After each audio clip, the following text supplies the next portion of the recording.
Hi folks, Canadian Prepper here. My friends, don't be scared, be prepared. That's the new mantra for this channel. Never let this information put you in any sort of state of paralysis that would affect or reduce the quality of your current life. The whole point of preparedness, information, and news is to inform, is to empower, and hopefully it implores you to take care of yourself, to enjoy life, to make sure that your ducks are in a row and that you got things squared away if times get tough. That's all it is, guys. Now, let's talk about what's going on in China.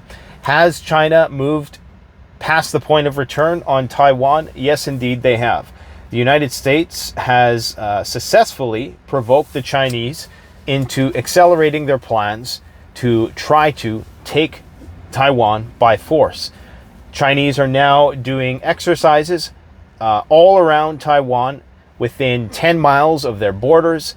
They have mobilized 40 brigades of troops, which is approximately 200,000 troops, approximately the same amount that they used in Taiwan. Now, I don't think they're in position yet to do any sort of amphibious Normandy-style landing on the island just yet, but that is coming. China is past the point of no return. They've crossed the Rubicon. It is now more costly for them to go backwards than it is to go forward. And that should be concerning for everybody who enjoys cheap stuff from China or enjoys all of those chips that go into making all of these fancy computer systems. The time will come when that stuff and the supply chain is going to be compromised by this war. I don't know when it's going to come. The Chinese have a lot of time on their hands. That's one thing with authoritative regimes, is that they have a lot of time. They think in terms of decades, whereby our parties think in terms of every 2 years, every 4 years, every election cycle. That's one of the benefits of living in an authoritarian society, if of course you're the government. It's terrible for the subjects, but it's great for those in power. So they think for the long run. Another benefit of authoritarian societies juxtaposed with capitalist free market societies is that they have that iron curtain. They have that great Chinese firewall. You cannot peer in so readily and see exactly what is going on like they can do us. This is one of the problems with living in a glass house free open society, which I enjoy. I'm just saying that there are drawbacks when you have both of these things existing in the world. If everybody was a free market democracy, and I know there's a lot of nepotism and cronyism and stuff that, and monopolies that, you know, call into question whether or not we are actually in a democracy. But in a world in which both of these things exist, authoritarian regimes have an advantage in many respects because they can see in to what we're doing. We can't always see in to what they're doing, at least not with the help of satellites. So this idea, guys, that the Chinese are going to do Taiwan is now, it's now been confirmed. It's now, how should I say it? It's inevitable. Okay, it's now going to happen. I mean, we've known that it was likely going to happen all along, but with this visit from the United States and the inherent contradiction in saying that you want the Taiwanese to be free to defend themselves, yet you at the same time support the one China policy, respecting China's interests and national sovereignty and yada, yada, yada.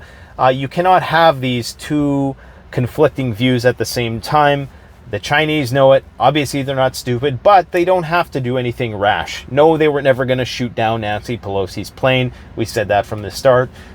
Just because they haven't done anything yet, which is overreactive, doesn't mean that nothing will happen. Things will happen. Unfortunately, there's a lot of dumb people who think that, oh, see, nothing happened within 24 or 48 hours, therefore we can all just sleep on the issue. Okay, if you want to do that, come back in a few months when things have escalated, and just like, you know, how we've been saying all along that the Russians are winning, and of course now all those people are quiet who said all along that no, it was going the other direction. So, you know, we'll just see. Time will tell. The thing is, you know, these countries don't need to move quickly. There is absolutely no rush on the part of the Chinese to go and put themselves in a predicament where they may actually lose this conflict. And I'm all for the Taiwanese having their free market democracy and living by their own rules. However, might makes right at the end of the day.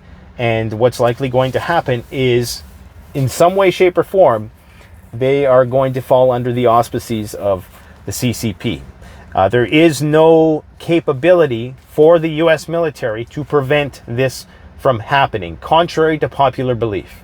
There's a lot of misguided people, and I'm not a military expert, but I can see this from miles away. You can see how the U.S. ability to project power is very limited when it comes to engaging a large country like the Chinese. It's just not going to happen. Naval vessels and all of these things become obsolete when you're talking about modern missile technology, for the most part. Okay, I'm not saying that they don't serve utility. They serve great utility when you're surrounding countries that don't have the advanced equipment that the Chinese and the Russians do. Unfortunately, that is not the case this time. Even in Vietnam, when China was relatively weak and they were supporting the Vietnamese, in that war, they still, were able to hold off the Americans. So, to think that Taiwan is going to be any different. Now, there are some advantages to an island, but there's lots of disadvantages. One of the disadvantages, of course, is now that they are surrounded, and I say that loosely because it's very difficult to surround an island which is 500 kilometers by 100 kilometers, or is it 500 miles by 100 miles? It's a big island, okay? You need a lot of ships, you need a lot of equipment in order to seal that deal. But there are some advantages, and one of the things that they're doing now is they've put an embargo, they've put some sanctions, they're going to stop the export and import of various goods, which is going to impact the Taiwanese economy. It's going to impact them where it hurts, because the Chinese are going to stop sending them this natural sand, I believe it's called, that is used in the chip manufacturing process. Now, yes, China does rely on the chips that Taiwan makes, so this will ultimately hurt the Chinese as well. However, China does manufacture its own lower level chips. They just can't create the higher level chips that a lot of the US and its allies are depending on for its military equipment. So you can see why. You can see why the Chinese need Taiwan, because ultimately it's going to take a long time for what they're doing in Taiwan to be moved to the US. Even though they've committed to doing this, they've committed to building chips in Silicon Valley or wherever they're going to do it in Texas, but that's going to take a long time to get to this same level. In the meantime, if China has the dominance over the chip manufacturing process, which is within their grasp in Taiwan, okay, if they have that gives them an incredible power to wield, because the future is in artificial intelligence, if we ever get to one.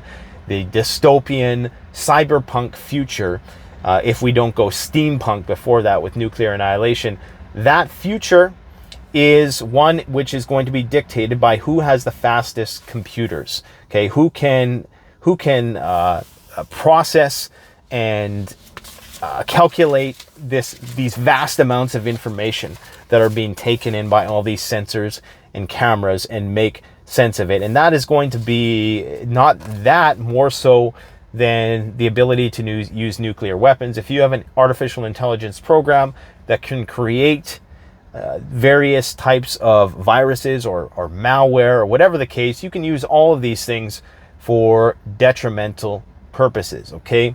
They want to build Skynet, and somebody's going to build it. Even Vladimir Putin himself said that the person or the country that invents AI first, an AI which is a system in which it can create better and better versions of itself, so the knowledge curve explodes exponentially.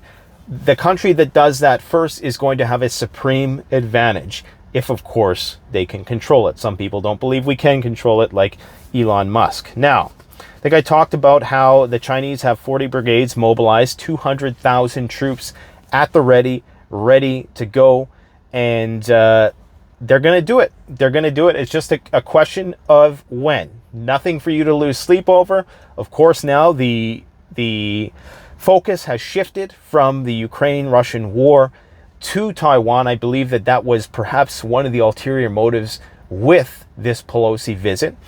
It's a very convenient way to brush the failures of NATO under the rug, because the Russians are steamrolling that place. Even Zelensky himself said that it's hell. He's now in doubt about whether or not they can win. Of course, they'll continue to say that they're going to win right until the bitter end, because that's what you do, just like the Germans did in World War II. Even as they were knocking on Berlin's door, Hitler was telling his people that they were going to win. Of course, that didn't go so well, did it? Now, zooming out, macroeconomics, we need to understand the big picture, all the big motivations, because there's so many moving pieces to this. People say, well, China and the US will never go to war because there's too many financial vested interests shared by both cooperating instead of conflicting. Well, that is true to a certain extent. The writing is on the wall for the fact that we're entering a period of resource scarcity, okay? Technology has been able to increase the standard of living 7, 8 billion, possibly even 10 billion people. However, at some point, everything is finite, and because we're not upcycling, we're recycling, which is actually downcycling. We are eventually going to run out of cheap, accessible raw materials, which are going to be used to be converted into stuff. As a result of this, countries are going to go to war over resources. It's only a matter of time. China will absolutely, on this current trajectory that we are on, which is why the United States might be trying to derail them, China absolutely will outdo and become the global superpower of the world. They're on track to do it. Never mind this Peter Zhan, is that his name?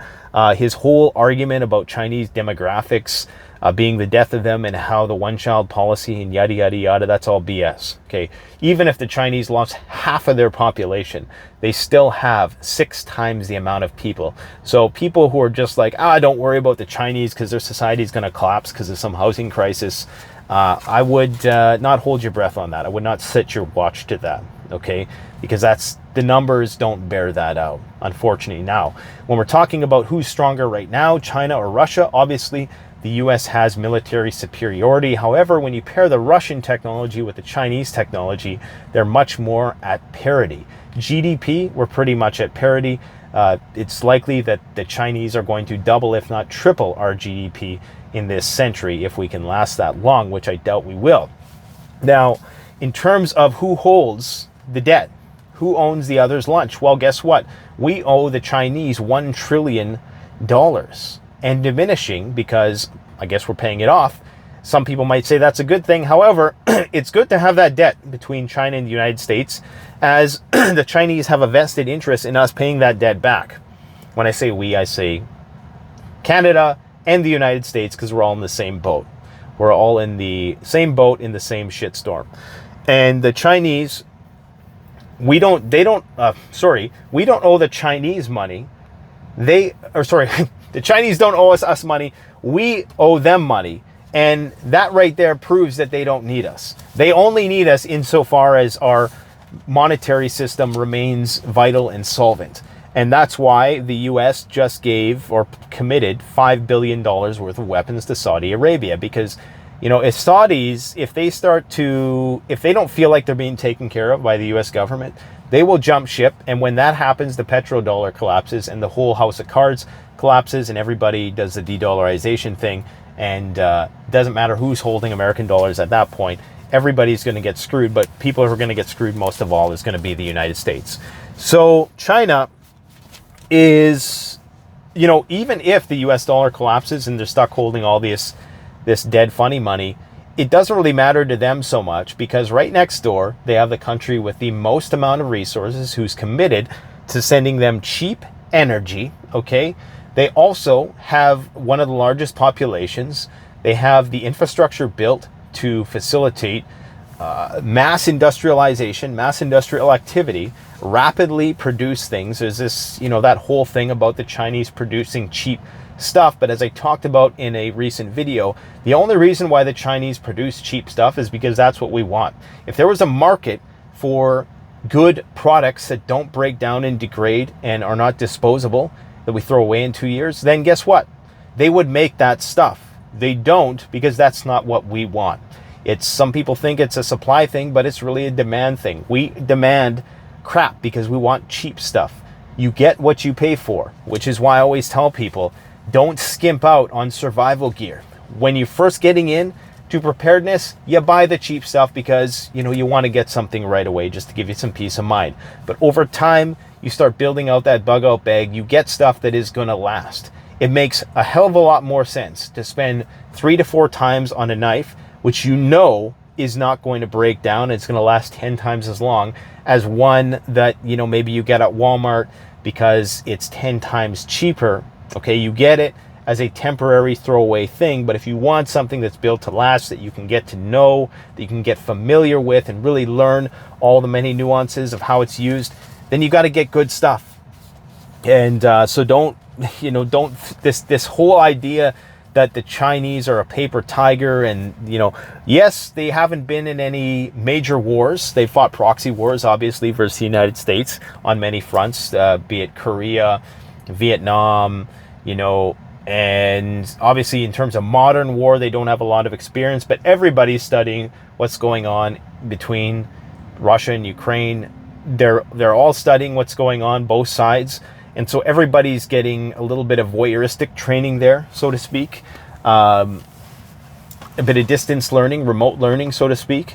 So don't write the Chinese off as a big nothing, because if anybody can mass produce nuclear warheads and hypersonic missiles or anything that's required in a war, just mobilize a lot of people on very short notice, it's the Chinese. So there's a lot of tough talk from a lot of the lower level grunts that message me in the military who are like, yeah, stop being such a pussy, blah, blah, blah. There's a reason why you guys are not high ranking officials within the military, because if you were, the US empire would have ended a long time ago. So no disrespect to the guys who are, towing the line, who are the tip of the spear, who know their place, so to speak, and who are good at what they do.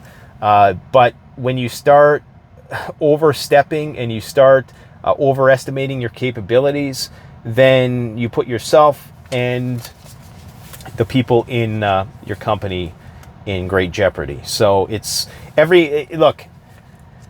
one thing to be willing to die for a cause, and it's one thing to be willing to die for a cause greater than yourself, but what hill do you want to die on? Okay, anybody can just be brave and courageous and go and die for some bullshit cause, but you should aspire to die for a good reason. I think that should go without saying.